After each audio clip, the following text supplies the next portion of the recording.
अब प्रसंग चल रहा है कि भजन करो उस रबदा जो दाता है कुल सबका।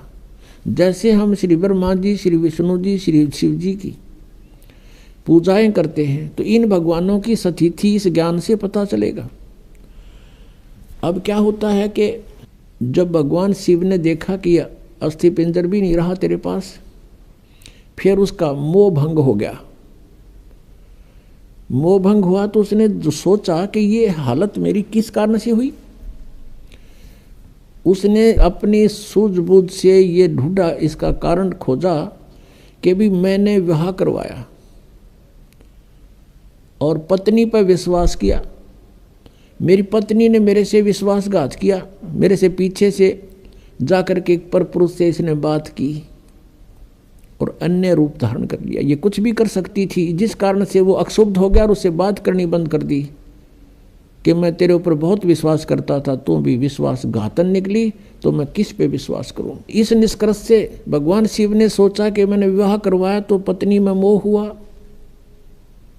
और पत्नी बेवफा निकली। अब ऐसा यत्न करूं कि मेरे अंदर ये काम वासना समाप्त हो जाए, जिस कारण से मुझे विवाह की आवश्यकता पड़ी। इसका मूल नाश करने के लिए वासना का भगवान शिव ने कहते हैं 88,000 वर्ष तक घोर तप किया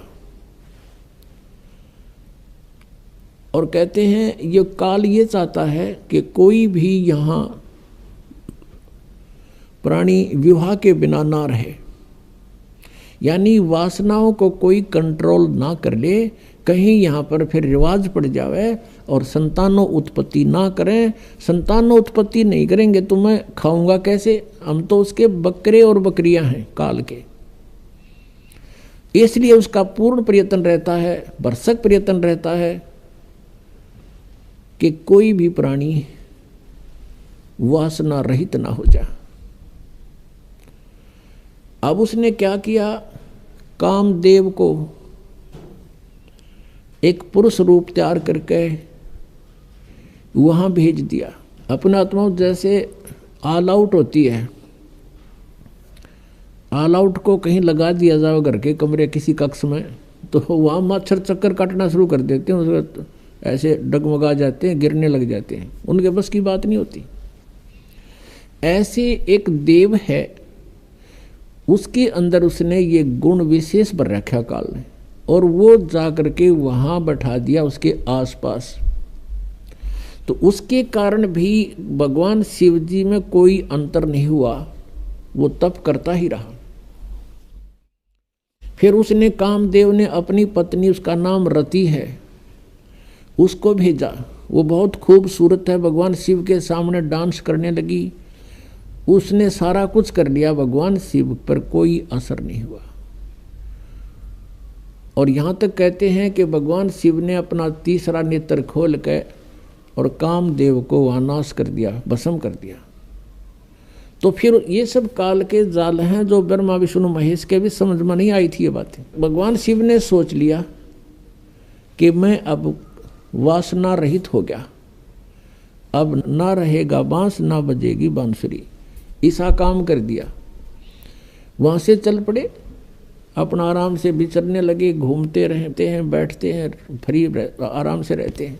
अब काल ने सोचा भैया तो बात बिगड़ेगी, दूसरे और देखम देखा ये ऐसे ही फिर बैठ जाएंगे हठ योग करने के लिए, यह तो बात बनी नहीं। कहीं औरों की भी रुचि ना हो जाए, हम भी भगवान शिव जी की तरह से वासना रहित होएं। क्योंकि सभी ऋषि महर्षि जब साधना की तरफ चलते हैं, ये पांचों विकार इनकी गुद्दी में आ बैठते हैं, पहले से अधिक प्रभावित हो जाते हैं। तो सभी ने ये चेष्टाएं की थी कि किसी ना किसी तरह पहले इन्हीं राक्षसों को नाश करें और फिर भक्ति करें। ये भी काल का जाल था, बिना ज्ञान के डले नहीं डोए। तो अब भगवान शिव जी की कथा को पूरा करते हैं, फिर ऋषियों को लेंगे। अब क्या हुआ, अब काल ने ब्रह्म ने सोचा, ये और व्यक्ति नो सोच बैठेंगे ऋषि महर्षि, भगवान शिव ने तो कर दिया काम, ये तो वासना रहित हो गया और हम पीछे रह गए, कहीं वो बीजा समाधि लावें, इस तो पहला कर दूं काम। कुछ दिन के बाद शिव जी के अंदर प्रेरणा भर दी काल ने कि सुना है हमने कि जब सागर मंथन किया था उस समय विष निकला था, उस विष को मैंने पान कर लिया था, पी लिया था, जिस कारण से मैं अचेत हो गया था। और जो बताते हैं उसमें से अमृत निकला था या शराब निकली थी, दारू मदिरा, 2 कलश निकले थे। राक्षसों ने अमृत का कलश उठा लिया था और राक्षस यदि अमृत पी जाते तो अमर हो जाते।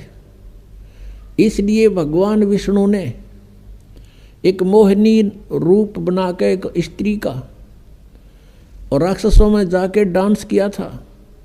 कहते हैं बहुत सुंदर थी वो मोहिनी रूप में, भगवान बड़े सुंदर लग रहे थे और राक्षस मोहित हो गए थे। राक्षसों से वो अमृत का कलश सिर पे रख के डांस करती करती उनको मदहोश कर दिया था। वो कलश दूसरी तरफ पकड़ा दिया था और मदिरा का कलश सिर पे रख के वापस उनको दे दिया था। तो उस समय भगवान विष्णु कहते हैं मोहिनी रूप में बड़े खूबसूरत लग रहे थे। अब भगवान शंकर के मनमाई के भगवान विष्णु के पास चलते हैं, क्यों ठाली हो गया था ना पार्वती साथ में, तो चलो वहाँ बातचीत करते हैं और उनसे वो रूप देखूंगा। अब मैं होश हवास में हूँ भाई, उस रूप को पूछूंगा कैसा रूप था, एक बार बना के दिखाओ। इस उद्देश्य से भगवान शिव जी आगे विष्णु जी के लोक में और बैठ गए उनकी पौड़ी में आके, उनके गेस्ट रूम में बैठ गए। विष्णु जी पता लगा अंदर से आए, कुशल मंगल हुई।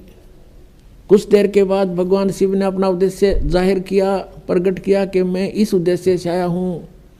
मैंने सुना है कि आपने सागर मंथन के समय एक बहुत सुंदर मोहिनी रूप बनाया था। भगवान मैं देख नहीं सका था, आज कृपा मुझे वो रूप बनाकर दिखा दो। भगवान विष्णु हंसने लगे कि हे भोलेनाथ, वो तो कोई सर्कमस्टांस थे और जब वो बनाना पड़ गया, ये बताओ नहीं रूप बनाऊँ, कोई बात हुई या मुझे शर्म लगेगी। अब भगवान शिव जी कहने लगे कि जब तक आप मुझे वो रूप बनाकर नहीं दिखाओगे तब तक मैं यहाँ से नहीं जाता। मैं तो ये बैठ गया और बैठ गया उनके द्वार का आगे पार्क में, बगीची में हठ योग करके। भगवान विष्णु ने सोचा कि 88,000 वर्ष तक ये उड़ा बैठ का आ गए, अरे भी इसने आड़े चमटा गाड़ दिया, ये उठे नहीं।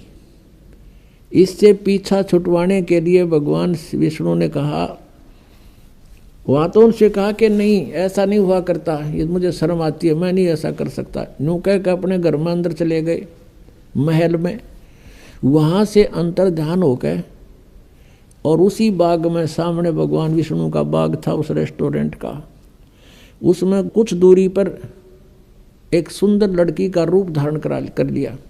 और भगवान शिव जी की दृष्टि जब पड़ी, भगवान शिव जी उठ कर चाल पड़े हैं और वो मोहिनी रूप आगे आगे चलने लगा, वो पीछे पीछे। भगवान ने भी स्पीड पकड़ दी, अच्छी दूर तेजी से चलने लगा और वो कभी वृक्षों से इधर हो जावे, कभी इधर से, और जाके भगवान शिव ने उसका हाथ पकड़ लिया। पहले भगवान शंकर पूछ रहे थे विष्णु जी से कि ईसा मोहिनी रूप के हो गया, सारे बावले बना दिए हुए, राक्षस उन होश ना रहे आग भी, तो उसने कलश भी बदल दिया, ऐसे कभी हो सकता है, न्यू कह रहे थे। तो जब उसने देखा भगवान शिव जी ने सीधे चल पड़े, लड़की तो ऐसे ऐसे चल रही है छड़ों से कांटों से बच के, और भगवान शिव जी सीधा कांटा में गौ लिया बाईपास और जाकर उस लड़की का हाथ पकड़ लिया। जो ही उसने हाथ छुआ उसी समय भगवान विष्णु जी अपने रूप में खड़े हो गए और हंसने लगे। अग भोलेनाथ उनको न्यू मूर्ख बना दिया, जैसे इतने काटे भी ना दिखे, माँ छड़ा में कहा गया सीधा। और उधर से वह वासना कित गई, 88,000 वर्ष डरे ढोकाया तू, कहाँ गई वो साधना तेरी। इसके विषय में परमेश्वर कबीर जी कहते हैं जैसे अग्न काष्ठ के माही, है व्यापक पर दिखे नाही। ऐसे कामदेव पर चंडा, व्यापक सकल दीप नौखंडा। कि जैसे अग्नि काष्ठ के अंदर लकड़ी में विद्यमान है पर दिखाई नहीं दे रही, ऐसे ही ये वासना आपके प्रत्येक प्राणी के अंदर विद्यमान है। और जब ही इसको थोड़ी सी भी कहीं से आंच मिल जाएगी, आग ज्यों की त्यों है। परमेश्वर कहते हैं जिन साधनाओं को तुम कर रहे हो, इनके आधार से विकार मरे मत जानियो। जैसे भूबल में आग, जैसे गोस्सा होता उपले, या कोई अग्नि को जो लकड़ी जल जाती है, धंधकती रह जाती है, उसको अंगार बोलते हैं। उस अंगार को राख में दबा दिया जाता है और कुछ घंटों के बाद उस राख को ऊपर से ऐसा लगता है जैसे ये बिल्कुल शांत हो चुकी है, उसमें कोई हीट नहीं रहती, गर्मी नहीं होती। और जब उसको निकाला जाता है तो वो आग, वो लकड़ी पहले से भी अधिक तेज मिलती है, धंधकती मिलती है, वो कोयला। तो यहाँ परमात्मा कहते हैं जो साधनाएं तुम करते हो ये व्यर्थ प्रयत्न डले ढो रहे हो। विकार मरे मत जानियो, जो भूबड़ में आग, ये थोड़े से दिन शांत हो जाते हैं और जब भी अवसर आता है ये नो के नो एज इट इज मिलते हैं। इनका तरीका बताया परमात्मा ने, जो हम साधना बताएं और ज्ञान आधार से ये आपके जो विकार हैं ये शांत हो जाएंगे और धीरे धीरे ये बिल्कुल नॉर्मलाइज हो जाएंगे। ख़त्म नहीं होते लेकिन नॉर्मलाइज हो जाएंगे और ज्ञान के रस्से से ये बांध दिए जाएंगे, फिर ये हिल नहीं सकते। अब कितना ही शरारती पशु है, उसने अच्छा करड़ा बांध दे मोटे रस्से थे, वो करें जाएगा फूं फूं, अपनी थोड़ी बहुत रेंज होती है उसकी, तो वो हानि नहीं कर सकता। ऐसे ये परमात्मा के ज्ञान से और इस भक्ति की शक्ति से ये ऐसे कंडम हो जाएंगे। ये बकवास करेगा, मन की आदत है, क्योंकि किस ब्रह्मांड का स्वामी है, लेकिन इस ज्ञान रूपी रस्से से ये इतना तगड़ा बांध दिया जाता है, ये अपनी मर्यादा को लांघ नहीं सकेगा। अब प्रसंग चल रहा है कि हम जिन भगवानों की भक्ति करना चाहते थे और जिनको हम सुखी मानते थे, उनकी ये हालत है। और जिन मंदिरों में हम जाकर पूजा करते थे वो स्थान क्या था। अब तत्व ज्ञान की इस रोशनी से अब हमें ज्ञान हुआ। अब जैसे कोई भी साधक है, क्योंकि ये आत्मा जब से भगवान से बिछड़ी है, कुछ ही समय के बाद इसको उसकी आवश्यकता महसूस होगी थी, और उसके बाद ये उसी दिन से प्रयत्नरत है, प्रयत्नशील है कि मुझे वो परमात्मा, वो सुख मिले जिसको मैं छोड़ के आई थी। तो यहाँ के इस झूठे सुख को इस काल ने आधार बता दिया। कबीर साहब कहते हैं, झूठे सुख को सुख कहे, ये मान रहा मन मोदे, ये सकल तबीना काल का भाई, कुछ मुख में कुछ गोद। ये झूठे सुख को सुख कहे। झूठा सुख क्या है? पुत्र हो जा, पुत्री होगी, एक कार हो, एक कोठी हो जा, और फिर कोई पोस्ट मिले, या तो कोई अधिकारी ऊंचा बन जाऊं, या फिर कोई एमएलए, एमपी, मंत्री, मुख्यमंत्री, प्रधानमंत्री बनूं, ये आशा रहती है। अब परमात्मा कहते हैं यहाँ 21 ब्रह्मांड में जिस तरीके से तू सुख ढूंढ रहा है, इस सुख नहीं है। और सुख भी कैसे होगा?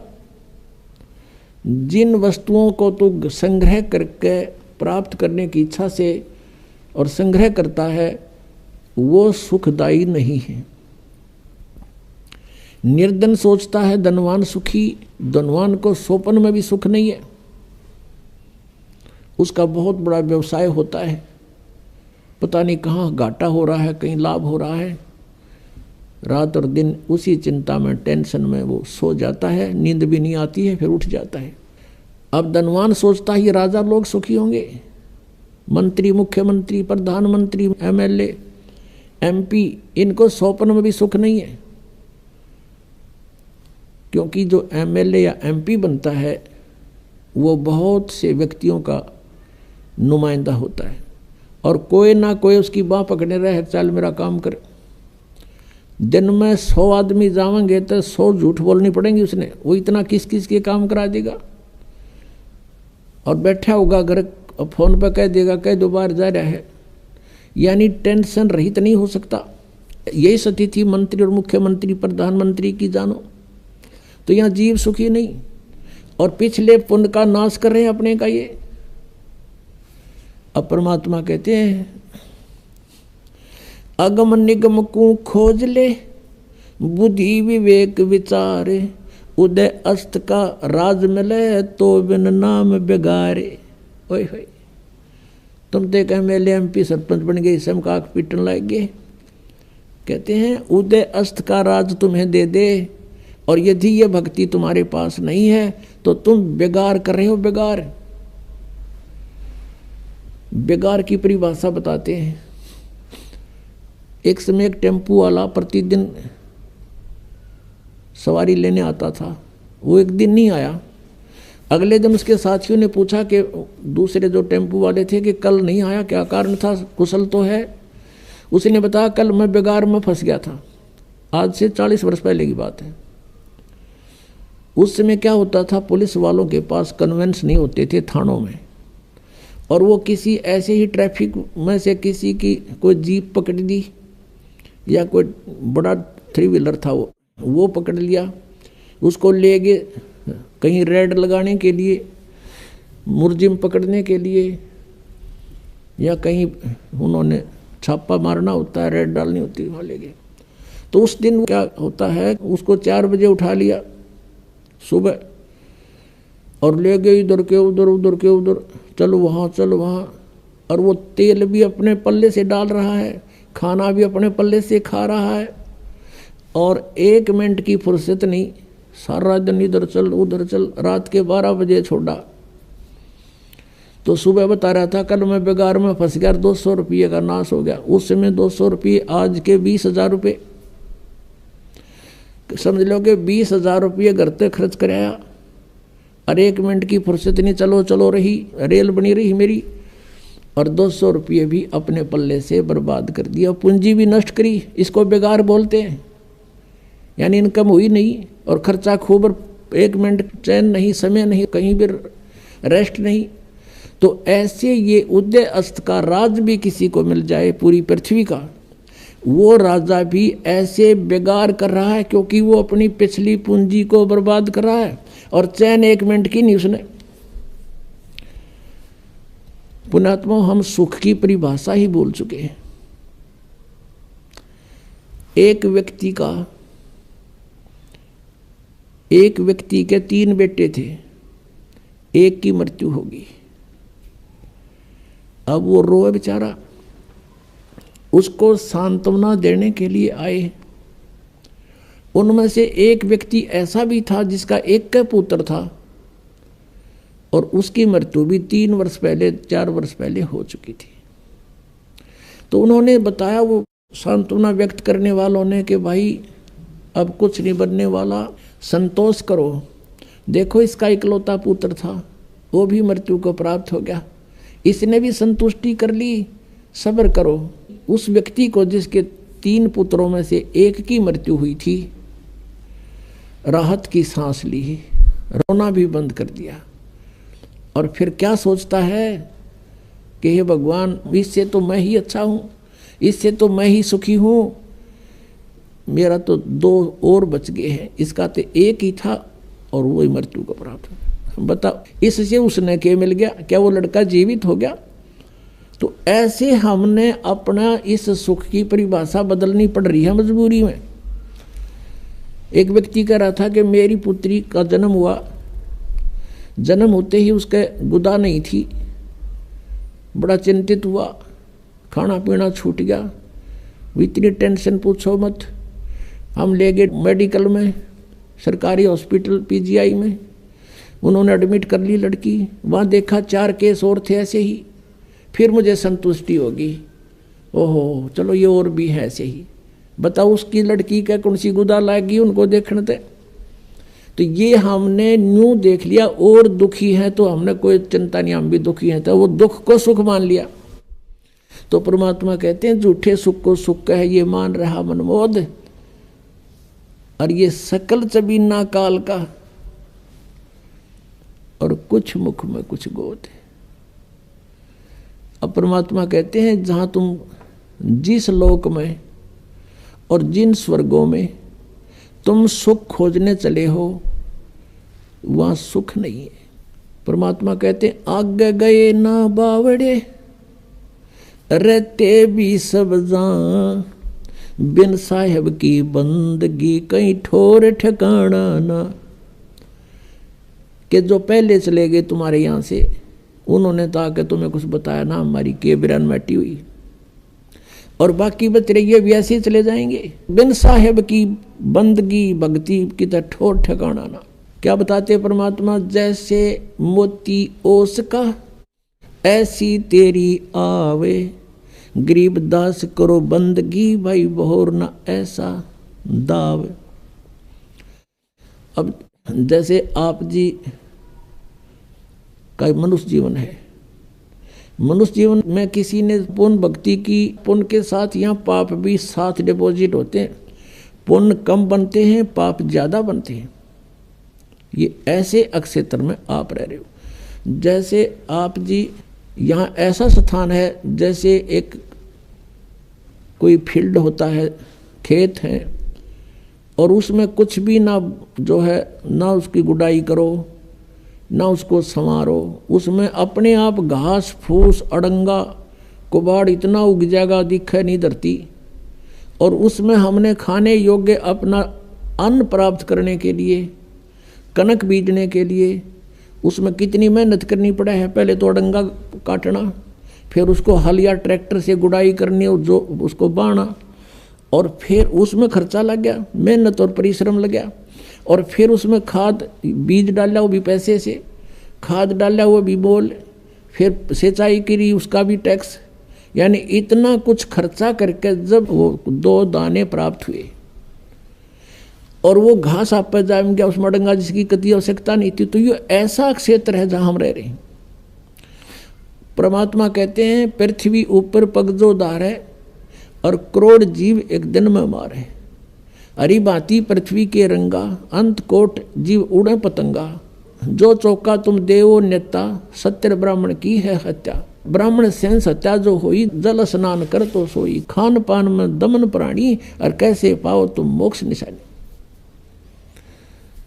कि एक तरफ तुम पुण्य कर रहे हो, इसके पैरेलल आपके पाप भी हो रहे हैं, और आप जी को दोनों का ही भोग प्राप्त होगा।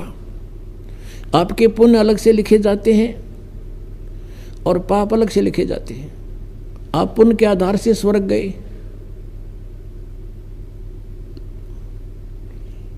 तो यहाँ थोड़ा कंसेप्ट क्लियर करना पड़ेगा कि जैसे आप जी एक पूर्ण परमात्मा परम अक्षर ब्रह्म को छोड़कर अन्य किसी को इष्ट बनाकर किसी भी प्रभु की, देव की पूजा करते हो, भगवान की, पुरुष की, जैसे सरपुरुष और अक्षर पुरुष। गीता जी अध्याय नंबर 15 के श्लोक 16-17 में 3 पुरुष बताए हैं कि सरपुरुष, एक अक्षर पुरुष, एक परम अक्षर पुरुष। उत्तम पुरुष तो अन्य वो परम अक्षर पुरुष है, परम अक्षर ब्रह्म है। गीता जी अध्याय नंबर 8 के श्लोक नंबर 3 में जिसके विषय में कहा गया कि वो परम अक्षर ब्रह्म है। अर्जुन ने जब गीता जी अध्याय नंबर 8 के श्लोक नंबर 1 में प्रश्न किया था, उसका उत्तर 8 के 3 में दिया। तो ये 3 पुरुष हैं, सरपुरुष भी नाशवान, अक्षर पुरुष भी नाशवान, केवल परम अक्षर पुरुष, परम अक्षर ब्रह्म, ये अविनाशी परमात्मा है। आज का जो सत्संग का विषय है, भजन करो उस सर्वदा जो दाता है कुल सबका। अब ये कंसेप्ट क्लियर करने के लिए सारा कुछ इतिहास जीवनी सुनाई जा रही है। अब सरपुरुष भी नाशवान, अक्षर पुरुष की भी क्लियर स्थिति है कि ये भी अविनाशी नहीं, बेशक नाम इसका अक्षर पुरुष है। और वो परमात्मा तो अन्य ही है। गीता जी अध्याय नंबर 15 के श्लोक 17 में उसकी भक्ति करने से उस परमेश्वर के नाम में इतनी शक्ति है, उस सत्य नाम में, सच्चे नाम में जो 2 अक्षर का होता है, कि हमारे सभी पापों का वो नाश कर देती है। और अन्य भगवान से श्री विष्णु जी, श्री ब्रह्मा जी, श्री शिव जी, और चाहे ब्रह्म सरपुरुष और अक्षर पुरुष, ब्रह्म और ये परब्रह्म कहते हैं अक्षर पुरुष को, इनकी भक्ति से पाप नाश नहीं हो सकते। वर्क डन सभी को मिलेगा, जो किया है वो फल अवश्य प्राप्त होगा, पाप भी मिलेगा, पुण्य भी मिलेगा। इसलिए उन भगवानों की भक्ति से जीव सुखी नहीं हो सकता, क्योंकि अगर पुण्य के कारण कहीं स्वर्ग में 2 घंटे रुक आए तो बाकी 20 घंटे उन पापों को भोगना पड़ेगा। इतने अत्यधिक पाप बनते हैं। पुण्य तो करने से बनते हैं और पाप अपने आप बनते हैं। यहाँ पर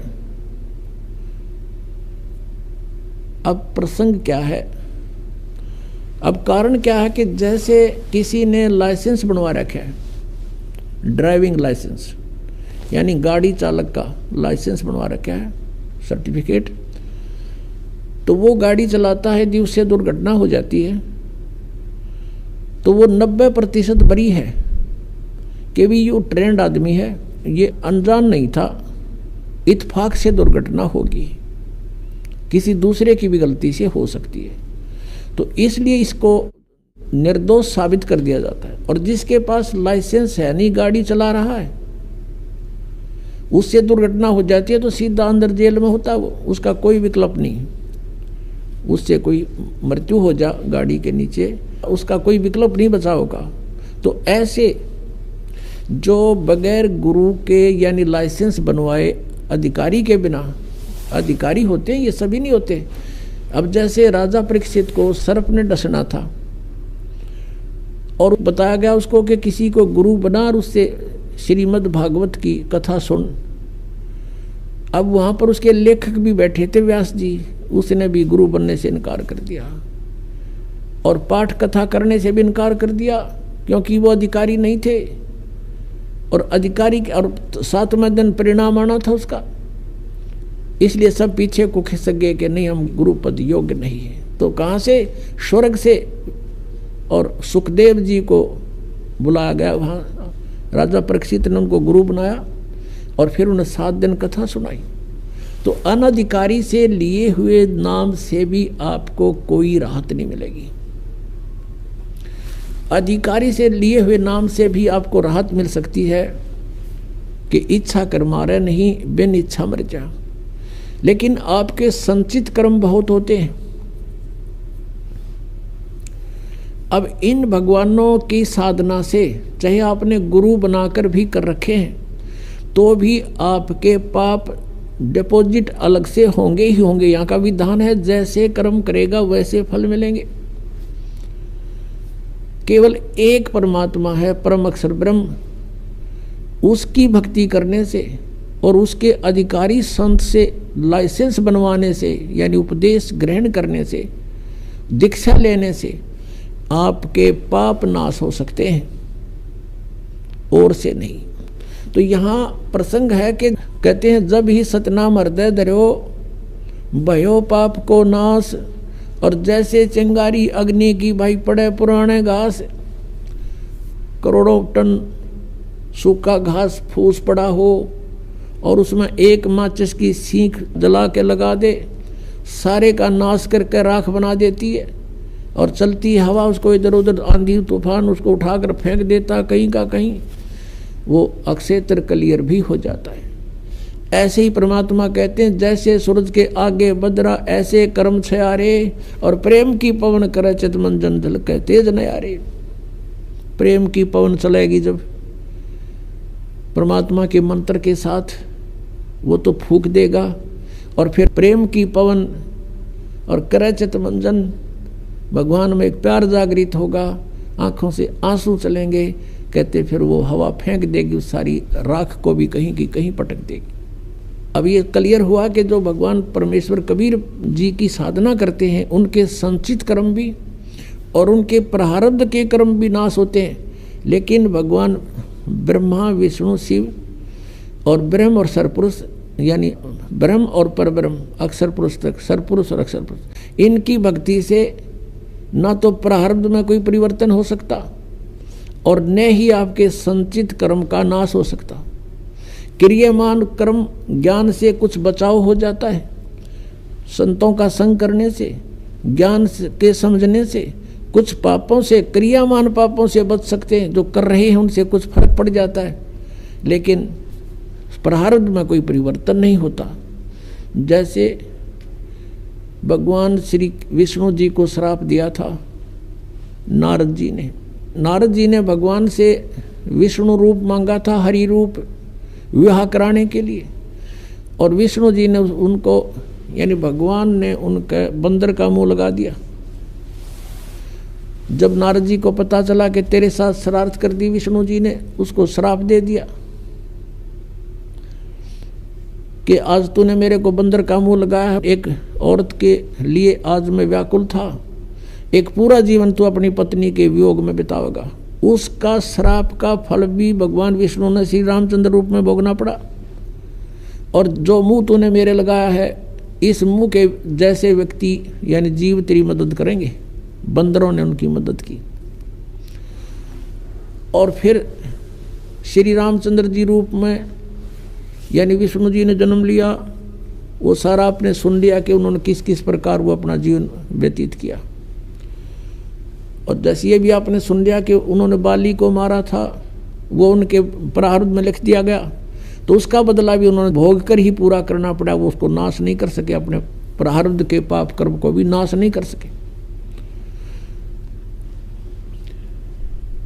वो भी भोगना पड़ा।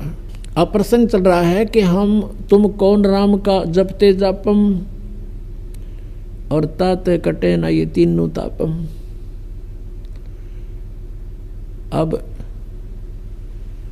हमारे पापों का नाश, जैसे हम प्रतिदिन गीता जी अध्याय नंबर 18 के श्लोक 25 से लेकर और 31 तक ये वर्णन किया है कि अर्जुन, जैसे सभी कर्म भले ही उनमें पाप भी हो रहे हैं, वो त्यागे नहीं जा सकते। किस प्रकार कौन से कर्म, जैसे खाना बनाते हैं उसमें भी जीव हिंसा होती है, पोछा लगाते हैं, लीपते थे पहले मड प्लास्टर थे गाय के गोबर और मिट्टी से, उसमें भी जीव मरते हैं। खेती करते हैं किसान, उसमें भी खेती में भी जीव मरते हैं। तो ये कर्म, जैसे व्यापारी व्यापार करता है उसमें भी जीव मरते हैं, कणक तोलते हैं और सौदा करने के लिए इधर उधर जाते हैं गाड़ियों में या वैसे पैदल। तो ये कर्म त्यागे नहीं जा सकते, ये कर्म होंगे ही होंगे। अब कहने का भाव है, अब ये कर्म तो त्यागे नहीं जाएंगे और ये होंगे ही होंगे और इनका भी पाप भी लगेगा। लेकिन जब हम पूर्ण परमात्मा से वो लाइसेंस बनवा लेंगे, यानी पूर्ण परमात्मा की शरण में, और उसके प्रतिनिधि से ड्राइविंग लाइसेंस अर्थात दीक्षा प्राप्त कर लेंगे, उसके बाद इन कर्मों का फल आपको भोगना नहीं पड़ेगा। उसमें परमात्मा ने बताया है कि इच्छा कर मारे नहीं और बिन इच्छा मर जा, कह कबीर तास का फिर पाप नहीं लगा। हम अपने उद्देश्य को लेकर के सफर कर रहे हैं। जैसे किसान खेत में जाता है, फिर हल जोतता है, यदि उसके पास ये नाम नहीं है, ये सच्चा नाम नहीं है, तो उसकी कहते हैं एक हलाई में, एक हलाई ज़्यादा से ज़्यादा 30 फुट चौड़ी और 200 फुट लंबी ला लो, 40 फुट चौड़ा और 200 फुट लंबा, ये एक क्षेत्र, इतने टुकड़े में एक हलाई में हाड़ी को, किसान को इतने पाप हो जाते हैं जैसे 1000 कसाईयों को लगते हैं। अब वो पाप उसके बैंक अकाउंट में लिखे गए, फिर उसको पुण्य भी मिलता है किसान को। जैसे खेती बनी, उसमें से कनक झड़के ज़मीन पर गिरी, उसको जीव जंतु कुछ पक्षी खा रहे हैं, कुछ कीड़े मकोड़े उठा लेंगे, बिलों में लेंगे ठा के, तो उससे उसका पुण्य भी बना। वो तो पुण्य और पाप दोनों भोगे ही समाप्त होंगे, और फिर परमात्मा के नाम से हमें वो जो पाप हाली को नहीं लगेंगे, क्योंकि उसकी इच्छा वहाँ जीव मारना नहीं है। परमात्मा ने विधान बताया है कि ये अन्न खाओ तुम और ऐसे खेती करो। परमेश्वर ने अपने विधान में कहा था, एक किसान था और बैलगाड़ियों से ट्रांसपोर्ट का काम करता था। वो बहुत बड़ा धर्मात्मा, अच्छी पुण्यात्मा था, और उसके घर पे एक साधु रहता था, भक्त साधु, लाल कपड़े यानी संत वेशभूषा में, और वो किसान उसकी बहुत मदद करता था, बहुत सेवा करता था। अपने घर पर रख लिया उसको। वो कहीं बाहर देखा तो उसको घर ले आए कि महाराज हमारा पुण्य हो जाएगा, आपकी भक्ति बन जाएगी, आपको तो 2 रोटी चाहिए, हमें सेवा संत की मिल जाएगी। साधु सेवक था वो किसान। उसने अपने घर पे एक चौबारा बना रखा था, उस पर छोड़ दिया उस महात्मा को संत जानकर। वो खावा अपना बढ़िया रोटी और दरवाज़ा बंद करके कुंडी ला के न्यू का मन बोलियो मत शाम तक, और खा कर सो जा। अच्छा बढ़िया माल उस किसान का। और एक दिन उसकी मृत्यु होनी थी, वो तो 2, 4, 10 साल में उसकी मृत्यु होगी। वो उस किसान का ही बैल उत्पन्न हो गया, उस बैल बनकर किसान का वो जो खाया था वो तो देना ही था उसने। वो बैल बनकर वहीं आ गया, किसी के जन्म लिया, किसान के गाय के, और बैल के योग हो गया 4-5 साल में। वो किसान ने उसमें गाड़ी में जोत रखा, और वो जा रहा था। जैसे पुण्यात्मा परमेश्वर कबीर देव जी की महिमा चारों वेद बताते हैं। वो परमात्मा अपने सतलोक में रहता है, वहाँ से गति करके नीचे पृथ्वी पर आता है, अच्छी आत्माओं को मिलता है, उनको ज्ञान देता है। उस ज्ञान से परिचित वो पुण्यात्माएं फिर परमेश्वर की महिमा का गुणगान करते हैं।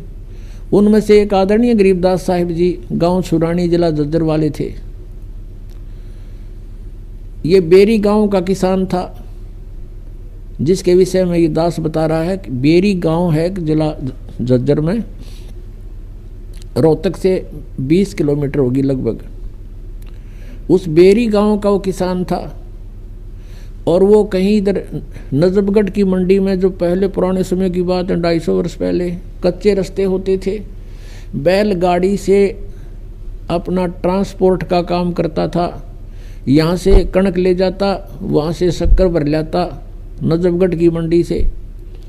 तो ऐसे वो जाता था प्रतिदिन। एक उसके पास बैल था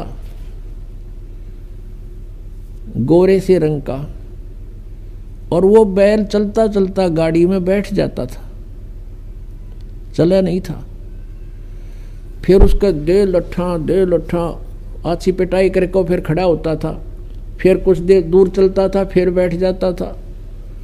एक दिन ऐसे ही करते करता वो नजफगढ़ की मंडी से आ रहा था, और सुबह सुबह गरीबदास जी उसी रास्ते पर बनी हुई एक कुएं पर स्नान कर रहे थे। वो बैल आकर वहाँ बैठ गया, और लाल किसान ने ठा कर लट उसका मट्टा मट शुरू करे, अगी इसका यूँ तरीका उठन का। तब गरीबदास साहिब जी जो परमात्मा से परिचित थे, उसने कहा कि भाई किसान, और लाल मत मारा इसके। क्या करूं भाई भगत, इसने तो मेरा लहू पी लिया है। 1 किलोमीटर चल है, आध घंटा बैठा रहे है, फिर न ठावा तो लट लुट मार के ठावे हैं, इसने तंग कर लिया। अब क्या हुआ, गरीबदास जी उठे, अग भाई मारे मत इस पशु का, डट जा, रुक जा। अब गरीबदास जी ने जाके कान में उसका कुछ फूंक सी मारी, क्योंकि वो तो परमात्मा से परिचित हो चुके थे। गरीबदास जी कहते हैं परमात्मा से मिलकर, परमात्मा के टच होने से, परमात्मा के ज्ञान से परिचित होने से, परमात्मा की कृपा से उनमें शक्ति आ जाती है। और दिव्य दृष्टि गरीबदास जी की परमात्मा ने खोल रखी थी। अब उसके कान में गरीबदास जी ने कुछ बोला, बैल एकदम खड़ा हो गया और कह दिया, भाई अकी मारिए मत इसके, ये रुकेगा नहीं। अब वो ले गया जोत के गाड़ी, उसका नाम पूछ लिया। गांव में जब छोटा सा गांव था, छोटानी 40-50 घर होंगे मुश्किल से। क्या नाम है आपका? कि गरीबदास नाम है मेरा भाई, और बलराम मेरे बाप का नाम है। अब वो बैल डटा नहीं डटा, वो तो जाकर पहुंच गया वहां पर। अगले दिन फिर 2-4 दिन के बाद फिर वापस चला, वो उसी तरह चला। अब सरलाल ने सोचा, भाई यू आदमी कौन था, इसने के मंत्र मार दिया इस बैल के, ये तो सिद्ध पुरुष दिखा, कोई साधुओं की भूख उसने थी। ये उसने गांव में आकर पूछा, उसी रास्ते में पड़े था, कि भाई गरीबदास नाम का है बलराम का एक गरीबदास है, उसका घर किस है? तो वो गरीबदास जी का कोई शिष्य मिल गया उसने। तो वो बोला, भाई वो आम आदमी को नहीं, वो तो परमात्मा समझ लो उन्नत है, भगवान मिले थे और संत है, वो आम आदमी नहीं है। ने बोला, भाई जब बात यह बात बनी, कहने लगा मैंने उसे दर्शन तक कराओ, कहाँ है उसका घर बता दिया कि वो सामने में ले चलता। वो शिष्य लेकर गया, शिष्य ने प्रणाम किया और लाल ने प्रणाम किया। उसने देखा ऐसा बुढ़ा ठोठ ही बोलो तो मठ, यो आज खखा ठहरा, मेरी तो जीवन बदल दिया। ना तो रोज बिरान माटी हो रही थी, 3 दिन का काम 1 हफ्ते में करे था यो।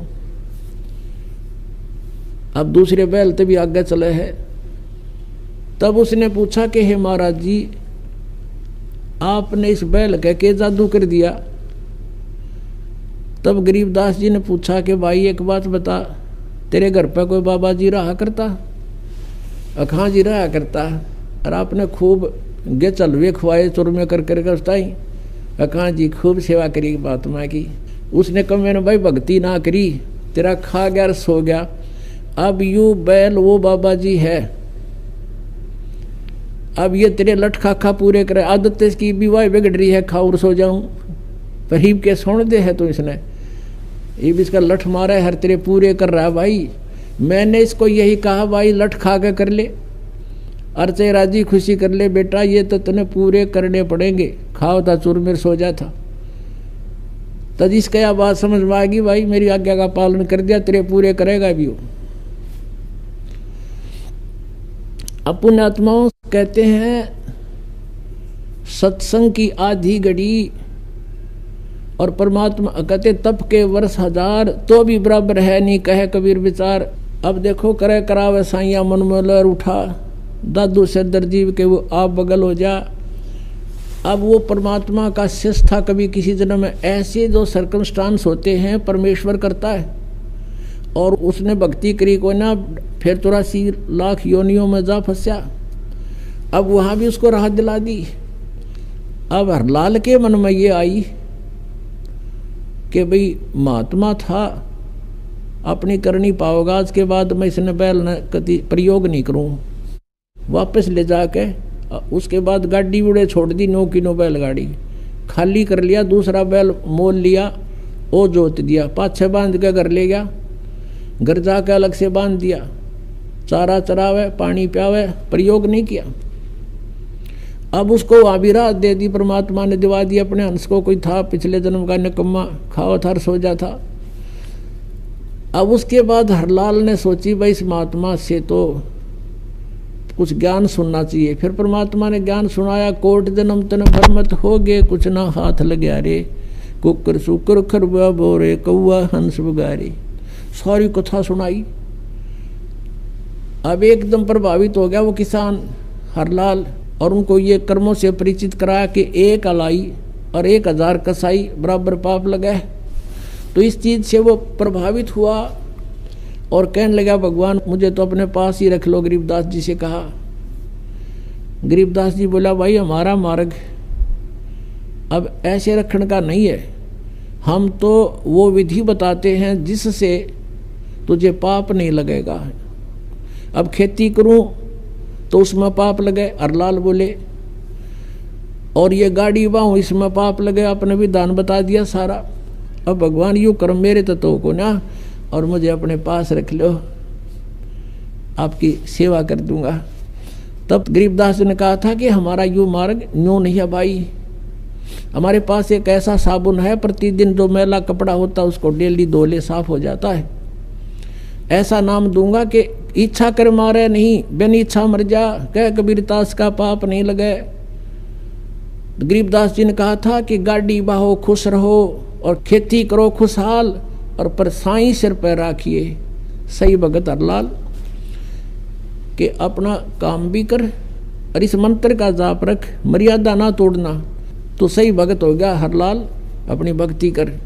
तो कहने का उद्देश्य ये है कि जो ये परमात्मा की भक्ति की सही मंत्र आपको मिल जाएंगे, फिर आपने दैनिक कर्म छोड़े नहीं जा सकते, इनको त्यागा नहीं जा सकता, इनके पाप भी नहीं लगेंगे, आप जी को नहीं लगेंगे। और इस मंत्र के अतिरिक्त चाहे कोई कबीर पंथी भी अन्य कोई कबीर साहिब की शरण ग्रहण करवा रहा है, वो नकली है, उसमें ओट मालिक की उनको नहीं है।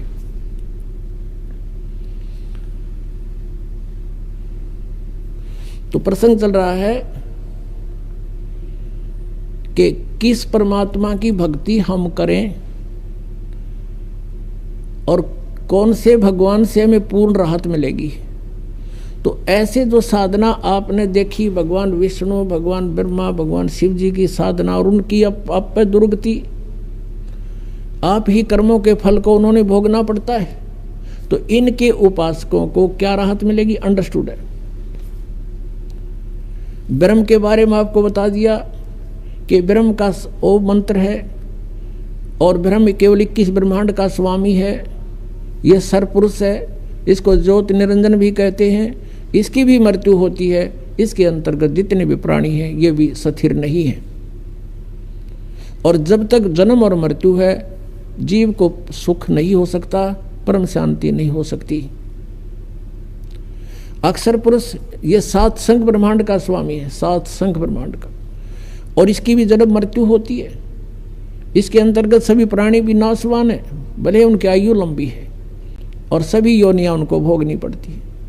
और इनके अंतर्गत अक्षर पुरुष को भी इष्ट मानकर, यानी परब्रह्म को भी इष्ट मानकर जो साधना करना चाहता है, वो भी परम शांति को प्राप्त नहीं हो सकता। केवल परम अक्षर ब्रह्म, परम अक्षर पुरुष, उस परमात्मा की भक्ति और उसी के नुमाइंदे परम संत से लेकर जो करेगा उसको सब लाभ होगा। एक समय गरीबदास जी जो परमात्मा से परिचित हो चुके थे, सतलोक सचखंड को स्वयं आंखों देख कर आए थे अपनी आत्मा से, उनको वापस छोड़ दिया था कबीर परमेश्वर ने, उनके ज्ञान योग को खोल दिया था, दिव्य दृष्टि को खोल दिया था। उसके बाद कबीर परमेश्वर ने अपने उद्देश्य अनुसार उनसे अपनी अमृतवाणी, अपनी महिमा का ज्ञान पुनः उच्चारित करवाया गरीबदास साहिब जी से।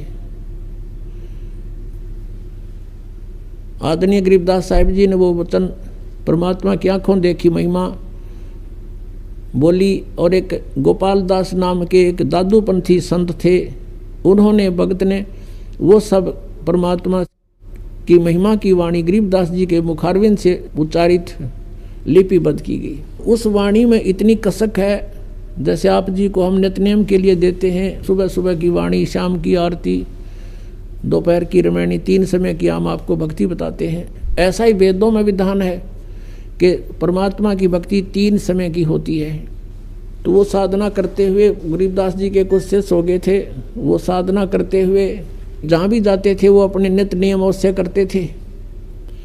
लुधियाना के पास एक वासियर गांव है, लुधियाना के पास वासियर गांव का एक बहुत बड़ा किसान था, राम राय नाम था उसका, और गांव में एक नाम और रख लिया कर, न्यारा, झुमकरा, उसका नाम झुमकरा भी रख रखा था, वास्तविक नाम उसका राम राय था। एक गरीबदास जी का भक्त उस वासियर गांव के बाहर गर्मियों के समय था, सुबह सुबह स्नान करके एक तालाब में, और उसी तालाब के ऊपर बराबर में बैठकर एक पटड़ी सी पे बिछा कर वहाँ अपनी चद्दर बैठ कर भगवान के नित्यनेम कर रहा था, सुबह की वाणी बोल रहा था। और ये राम राय जी सुबह सुबह फ्रेश होने के लिए गए थे। उसने देखा कि बहुत ही अच्छे सुरीली आवाज़ से भगवान की वाणी कोई भगत उच्चारण कर रहा है, और ये पंजाब के लोग वाणी के बड़े कायल होते हैं, इसके ऊपर बड़े आसक्त हो जाते हैं, इनको इनकी वैल्यू का पता है। तो राम राय जी जाकर बैठ गए उस भगत के पास में, सारी वाणी सुन ली। जब उसने अपना पूरा कर्म कर लिया तब राम रमी हुई, कुशल मंगल पूछा, कौन कहाँ से आया तू? उस भक्त ने बताया कि मैं ऐसे ऐसे उस गांव का हूँ और किसी कामवश जा रहा था, पहले पैदल चलते थे और यहाँ बैठ के मैं अपनी भक्ति कर रहा था। तब उस राम राय ने पूछा कि ये वाणी गुरु ग्रंथ साहिब में तो है नहीं, आप किसकी वाणी पढ़ रहे थे? बहुत ही आत्मा को खींच रही थी ये वाणी, इसके शब्द मेरे हृदय में जगह बना रहे थे। तो उस भक्त ने बताया कि मेरे गुरुदेव के द्वारा बोली अमृतवाणी है। राम राय ने पूछा कि ये संत ऐसी अमृतवाणी जिसने बोली है वो विद्यमान है शरीर में या शरीर छोड़ गया? भक्त ने बताया कि अभी विद्यमान है। पूरा एड्रेस ले लिया राम राय ने। वो सरदार जी वहाँ से चल पड़ा। वहाँ से चलते चलते कहाँ पहुँचा? गांव छुडानी में। जो ही वो सुबह सुबह पहुँचा तो गरीबदास साहब जी वो किसान थे, खेती करते थे, जमीन बहुत थी, और एक क्योंकि ये संत जो होते हैं वो भगवान से परिचित हो जाते हैं, सभी ज्ञान से परिचित है। ऐसे ही वेदों में लिखा है कि जैसे यजुर्वेद अध्याय नंबर 40 के मंत्र 15 में लिखा है, वायु अनिलम अथिदम भस्मांतम शरीरम ओम कर्तु समर किलवे समर कर्तुम समर। ओम नाम का जाप काम करते करते सेवन करो, विशेष कसक के साथ सेवन करो, मनुष्य जीवन का मुख्य उद्देश्य जानकर ओम का जाप करो, ये तो है ब्रह्म साधना। फिर उसने बताया कि उस परम अक्षर ब्रह्म 40वें अध्याय के 17वें मंत्र में तुरंत कहा है यजुर्वेद में कि वो पूर्ण परमात्मा तो ऊपर प्रोक्ष है, वो तो गुप्त है, मैं ब्रह्म हूँ, मेरा एक ओम नाम है। उस परमात्मा की भक्ति करनी है तो तत्वदर्शी संत बताओगे उसका ज्ञान। यजुर्वेद अध्याय नंबर 40 के श्लोक 10 से लेकर 13 तक तत्वदर्शी संत की महिमा की जानकारी दी है, बताई है। उनसे पूछो वो बताओगे। तो वो उनको मिला नहीं, तो उन्होंने जैसे बच्चा कोई गेम खेलता है तो उसका जिला स्तर पर खेलता है तो भी वही नियम होते हैं, और उसको स्टेट लेवल पर खेलता है प्रांत स्तर पर तो भी उसके वही नियम हैं, और जो राष्ट्र स्तर पर खेलेगा नेशनल लेवल पर तो भी उसके वही नियम होते हैं।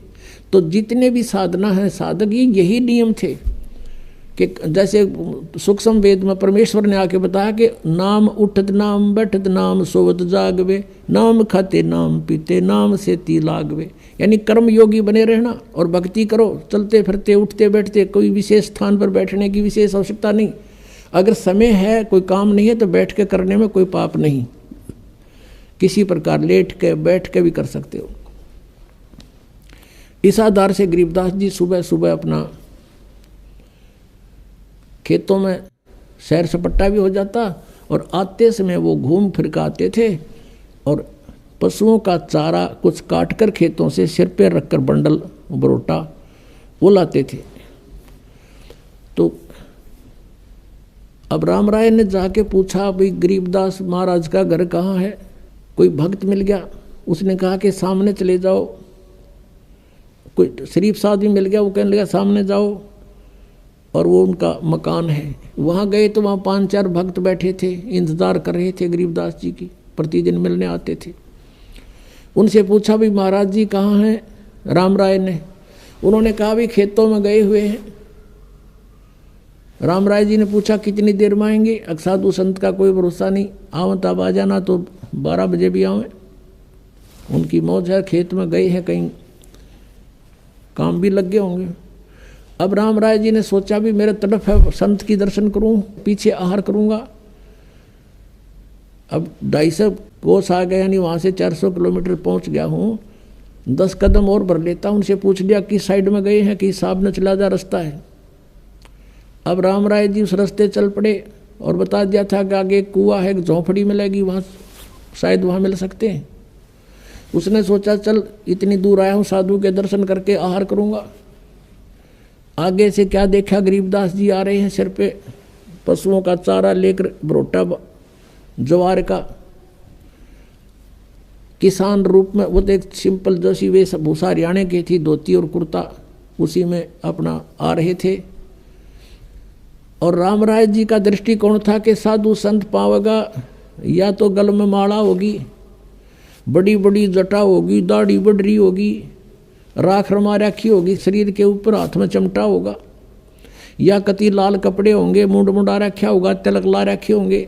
इस इमेजन से उसने अपने हिसाब से ऐसा इमेजन बना रखा था कि साधु ही साफ पाओगा। उधर से अंतर्यामी थे गरीबदास जी, वो जान गए भगत आवे है। भगत ने पूछा राम राय ने उससे, गरीबदास जी से, कि भाई किसान, मैंने महात्मा गरीबदास जी से मिलना है, वो कहाँ से मिलेंगे? आपने देखा इधर, बताया कि इधर आए हुए हैं। गरीबदास जी कहने लगे कि आजा भाई मेरे साथ, मैं मिलाऊंगा गरीबदास जी से, आजा मेरे साथ। अगर नहीं इधर बता रहे हैं कि कहने लगे मेरे साथ आजा, मैं मिलाऊंगा तेरे को। अब गरीबदास जी को पता था यदि मैंने अब इसको ये कह दिया कि मैं गरीबदास हूँ तो यो मेरी बात भी नहीं सुनेगा, क्योंकि इसने तो महात्मा का जो वो बना रखा है ना वेशभूषा, किसी होगी वैसा होगा, इसने तो वो सोच रखा महाराज। और मैंने कह दिया थी वह उल्टा हो लेगा, रोटी भी नहीं खाओगा, ये कह दिया मैं महाराज जी हूँ। वापस आ गए, वहाँ भगत बैठे थे। गरीबदास जी तो आते देखा, सब खड़े हो गए, किसी ने उनका चारा लिया, सिर से उतारा, दंडोत प्रणाम करी, और भक्तों ने पूरा सत्कार दिया अपने गुरुदेव को। अब वो राम राय खड़ा खड़ा देख रहा है, भाई यू कौन है, क्या बात है ये, इसको आदमी दंडोत प्रणाम कर रहे हो, तो सिंपल सा आदमी है मेरे जैसा। और गरीबदास जी के 1400 एकड़ जमीन थी उस समय, 1400 किले। उधर से राम राय भी एक अच्छा जमींदार था, 500-600 एकड़ जमीन उसके भी थी, किसान था वो भी, सरदार जी। अब उसने सोचा यूँ किसान बताओ अच्छी ज़मीन है इसके, अभी सुना मैंने, और बैल बाल बांध रखे। इन्हें सोचा यूँ मेरे कैसा किसान है, इसके ये मजदूर होंगे जो इसको प्रणाम करें। अब उसने पूछा रहे ये कौन है भाई? उन्होंने बताया गरीबदास जी के शिष्यों ने कि महाराज हैं गरीबदास जी, ये बड़े महापुरुष हैं पहुँचे हुए। अब राम राय बैठ गया जमीन के ऊपर, कलेजा पकड़ के, अगी इतनी दूर आया और खोदा पाड़ और पाई चुया, यू महाराज जी पाया, देख मेरे कैसा किसान रहता रहा जो भैया। अब वो अंतर्यामी थे गरीबदास जी, उसकी सारी देख रहे थे। यो भगत तो फ्यूज हो गया,